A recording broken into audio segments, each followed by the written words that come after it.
Welcome back to a new video, guys, and behind me is my cheap Bentley Continental GT. So in the previous video you've seen we started trying to get the wing on, but we were stopped by the frame damage. Here is the frame damage, and obviously when I put the wing on it just doesn't line up because the wing bolts to this, and this is all bent in. It's aluminium, so it is bendable, and I have had some mole grips on it. What the hell am I doing? I then also had the thought of tying a chain around this hole here and then tying it to the back of the Q5 and try and pull the aluminium back to where it should have been. But all I kept thinking of was this. Today. So then I had a little search around and I actually found this. This absolutely sick VPN tool called Surfshark. So you don't know what VPN is? A VPN, or a virtual private network, is a privacy protection tool which guarantees instant online safety. So Surfshark encrypts all the data sent via the internet so no one can see your passwords, steal your photos, steal your videos, see your private messages, or know what you're doing online. So let's say you're on the train, a bus, or in a cafe or McDonald's when it opens and you connect to the free public Wi-Fi. Well, you're an absolute goldmine for hackers. It's so easily hackable, but not with Surfshark. Run out of things to watch whilst in lockdown or just at home, right? Wrong. So let's say you live in the UK and you're watching Netflix and you've been inspired by my Bentley series, so you want to watch The Godfather, and you're disappointed because it's not available, it's not there. Simple and easy fix. Click in the top right hand corner, you've got Surfshark installed, change your IP address to Canada, let's refresh Netflix, and as if by magic, The Godfather is available to watch. I also want to say Surfshark is the only VPN to offer one account to use on an unlimited amount of devices. So click the link in the description and use my code Armstrong to get 85% off and an extra 3 months for free. Surfshark offers a 30-day money-back guarantee, so there's literally no risk. Just go and try it. So I want to thank Surfshark for sponsoring this video and giving you guys such an amazing discount. Now let me tell you what else I found. I found this on eBay, which is literally the direct replacement of that. It's got 2 bolt holes at the top, as you can see, which looks like we can bolt it straight directly onto there by drilling them out. But then it's also got a little spot weld along there. So I think what we've got to do to start things off is drill out these welds here. Then I reckon I'm just going to go full on crazy at this weld here and just try and pull it off and break it off from it. Let's do it.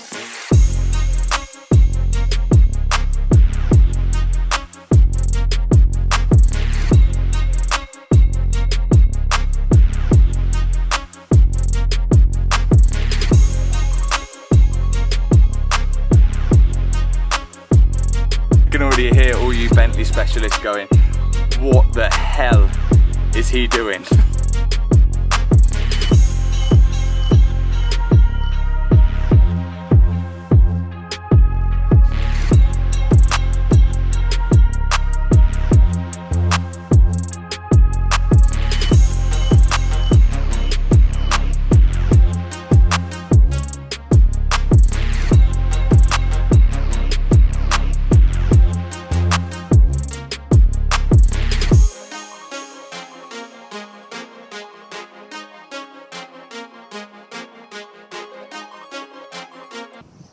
I'd like to take this time to extremely apologise of what you've just witnessed. Nobody should have to see a Bentley Continental GT be drilled, hammered and chiselled on someone's driveway. But at the end of the day, the job's done, okay? Just leave me alone in the comment section. Job's done. We're going to clean this up, we're going to make it look nice, and then we're going to make some progress. So one thing I would like to point out is obviously I removed the intercooler. On the bottom hose, when I removed that, a fair bit of oil did drop out, but I don't think it's anything too much to be worried about because oil does tend to like get in the system at some point or another, especially in a car this age. There wasn't a dramatic amount of oil and it did come out the bottom hose, so if the oil's going to come out anywhere, it's going to be the bottom hose because the oil will literally just go to the lowest point of the car. So I'm not going to be too worried about that. Before I start sorting all this mess out, I want to get on this part here. So obviously this pipe, which leads to nowhere at the minute, I've found that it's actually It is the pipe for a secondary air pump. Now we do have a secondary air pump and I'll go get it right now. Now I didn't know these existed until I bought one, obviously. Let's get this thing on and see if it works. Few things are as powerful as love. Poison is yet powerful. Love.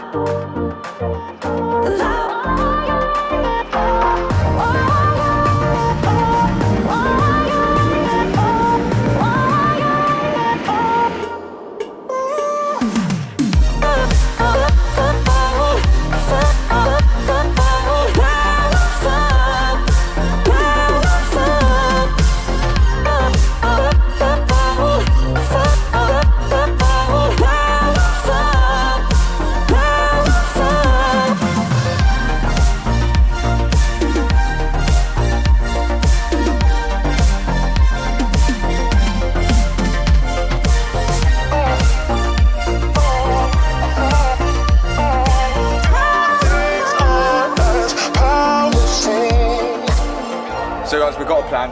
I've painted that to stop the rust. It's no Picasso, but it's gonna stop the rust. I'm gonna put everything back together. What we'll do, massive time lapse. I'll put it all together and explain afterwards what's gone down. Let's do this.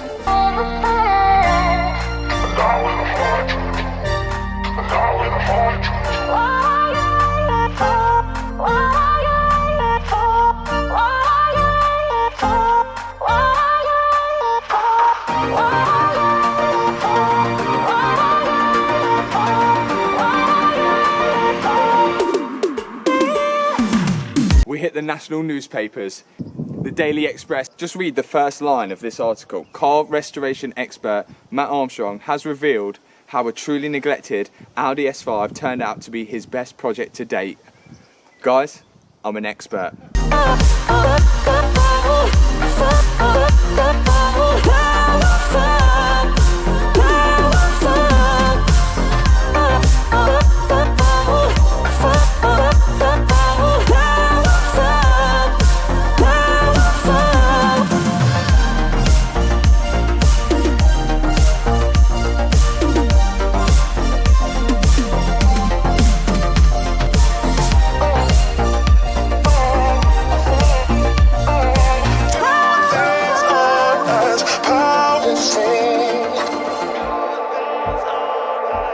Now then, thank God, the wing is on, finally. And do you know what I have noticed before I put the bonnet down and see the absolute preposterous panel gap, which obviously there probably will be, you can't expect it to be perfect first time around, is that this wing is aluminium and this wing is like plastic. Oh well, I didn't really know that at the start, but oh well. Oh, and obviously that one's blue, I don't know if you noticed that. So I think it's time to get the headlight in. Now, I do have a headlight, but before we install it, I want to do something a little bit special to it that I did on my Volkswagen Lupo, which I had when I was about 18 years old. Okay, so you're probably wondering, what the hell can it do to a Bentley what you can do to a Volkswagen Lupo? Well, I'll answer that simply in the next couple of minutes, but we've got to get this headlight out, and I know it's not going to be a 5-minute job.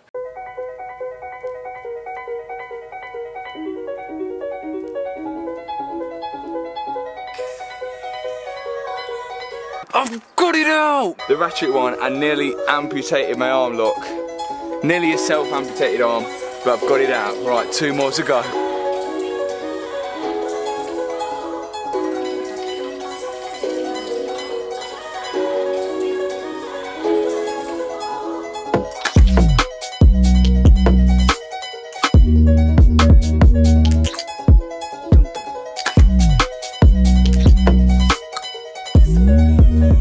Right, that was actually impossible. Look, I had to undo all the bolts of the wing to get this thing out, and finally it is out. So we've got driver's side and passenger side, and also second-hand driver's side light, 700 quid. And what I did on my Lupo before, you can actually split the lens off, and all this chrome on the inside, we're going to paint that black. So it's going to look like a darkened headlight inside, and then we're going to restore the front of the headlight so it's nice and shiny, and then put it back on. So hit the time lapse, let's go.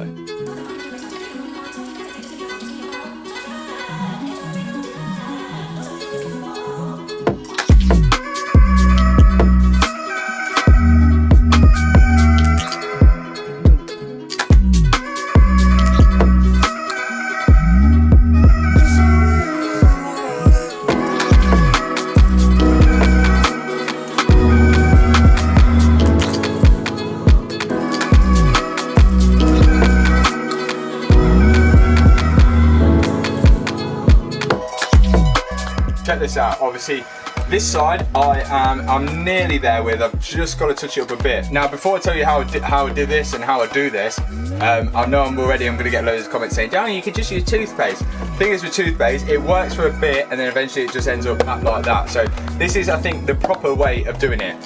I think. So let me show you how. This is Art Attack. You're going to need teacup, you're going to need polish, 1200 grit sandpaper, 2000 grit sandpaper. Literally all I do, bit of teacup on there. The 1200 grit sandpaper will get all the sort of big scratches out and a lot of the hazing out. 2000 coarse sandpaper, that's going to get all the small ones out. Then you want to polish it all up. It's handy if you do have a big fat polisher like this. But if you don't, you can do it by hand, but it just takes longer.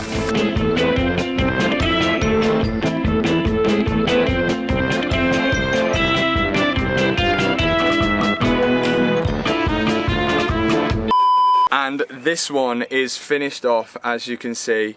As you can see here, it's all finished. Black inside, it's going to look 10 times more aggressive when it goes on the car as well. I've got a bit more sealing to do. I've got to do the other one as well. So this is before it's been treated with the T-cut and the polish, and then afterwards. Look at the shine on that, and look at the haze on that. But unfortunately, you're not going to see me fit them onto the car this video. And if you do want to see them fitted to the Bentley and a bit more progression done to the Bentley as well, you're going to have to stay tuned for the next video. So make sure you have subscribed, you have turned on the notifications, and I'll see you guys in the next video. Thanks for watching. Peace out.